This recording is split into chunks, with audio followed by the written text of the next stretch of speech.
പിതാവിൻ്റെയും പുത്രൻ്റെയും പരിശുദ്ധരൂപിയുടെയും നാമത്തിൽ ആമേൻ. വീണ്ടും വചനവുമായി വരുവാൻ സാധിക്കുന്നതിന് കർത്താവിന് നന്ദി പറയുന്നു. ഇന്ന് വിചിന്തനം ചെയ്യുന്ന വചനഭാഗം ഫിലിപ്പിയൻസ് 4-ാം അധ്യായം 6-7 വാക്യങ്ങൾ.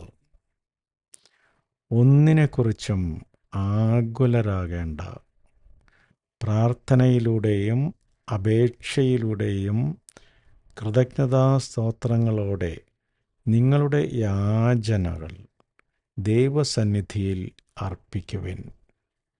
അപ്പോൾ നമ്മുടെ എല്ലാ ധാരണയെയും അതിലംഘിക്കുന്ന ദൈവത്തിൻ്റെ സമാധാനം നിങ്ങളുടെ ഹൃദയങ്ങളെയും ചിന്തകളെയും യേശുക്രിസ്തുവിൽ കാത്തുകൊള്ളും.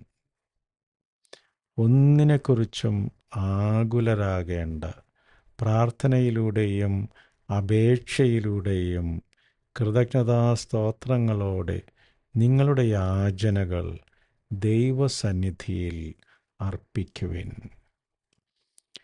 യേശു കർത്താവെ നന്ദി, യേശു കർത്താവെ സ്തോത്രം. Hallelujah, hallelujah.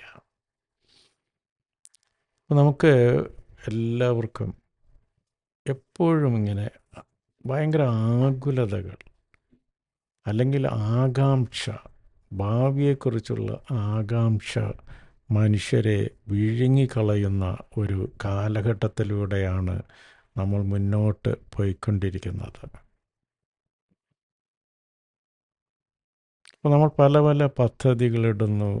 ഈ പദ്ധതികൾ വിജയിച്ചാൽ എന്ത് ചെയ്യുമെന്നൊക്കെ നമ്മൾ മനക്കോട്ടകൾ കെട്ടുന്നു. അതിനോടൊപ്പം തന്നെ ഇത് പരാജയപ്പെട്ടാൽ എന്ത് സംഭവിക്കും, അങ്ങനെ ഒത്തിരി നടക്കാത്തതും നടക്കാവുന്നതുമായ കാര്യങ്ങളെക്കുറിച്ച് ആലോചിച്ച് ആകുലപ്പെട്ട് ഇന്ന് വർത്തമാനത്തിൽ നമുക്കുള്ള സൗഭാഗ്യങ്ങളെയൊക്കെ ആസ്വദിക്കാതെ നമ്മൾ നാളെക്കുറിച്ച് മാത്രം വ്യഗ്രത പൂണ്ട് ഇന്നിനെ മറന്നു പോകുന്നൊരവസ്ഥയിലൂടെയാണ് ഇന്നത്തെ കാലഘട്ടത്തിലുള്ള ഒരുവിധ എല്ലാ മനുഷ്യരും കടന്നു പോകുന്നത്. അപ്പോൾ അത് കുറയ്ക്കാനോ അത് ഇല്ലാതാക്കാനുള്ള ഒരു വചന സന്ദേശമാണ് ഇന്ന് നമ്മൾക്ക് ലഭിച്ചത്. എപ്പോഴും സദാസമയവും കർത്താവിനോട് പ്രാർത്ഥനയിലൂടെ നമ്മുടെ ആവശ്യങ്ങൾ, നമ്മുടെ ആകുലതകൾ എല്ലാം കർത്താവിനോട് ഏറ്റുപറയുക. നമ്മുടെ കർത്താവ് അതെല്ലാം ചെയ്യും, അതെല്ലാം ശ്രവിക്കും.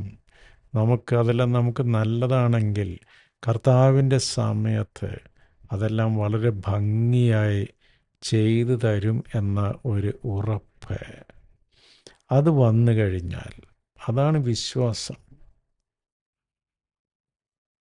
അങ്ങനെ കർത്താവ് സർവശക്തനാണെന്നും നമ്മളെ സൃഷ്ടിച്ചത് കർത്താവാണെന്നും കർത്താവിന് നമ്മളെക്കുറിച്ച് നാശത്തിലേക്കുള്ളതല്ല ഐശ്വര്യത്തിലേക്കുള്ള ഒരു പദ്ധതി ഉണ്ടെന്നും നമ്മുടെ പ്രാർത്ഥനകൾ, നമ്മുടെ ആഗ്രഹങ്ങൾ എല്ലാം കർത്താവിനെ നമുക്ക് ഏൽപ്പിക്കാമെന്നും അവ നമ്മുടെ നന്മയ്ക്കുള്ളതാണെങ്കിൽ കർത്താവ് അവയെല്ലാം നടത്തി തരും എന്നുള്ള വലിയ പ്രത്യാശ. അനുദിനം നമുക്ക് കർത്താവിലേക്ക് തിരിയാം.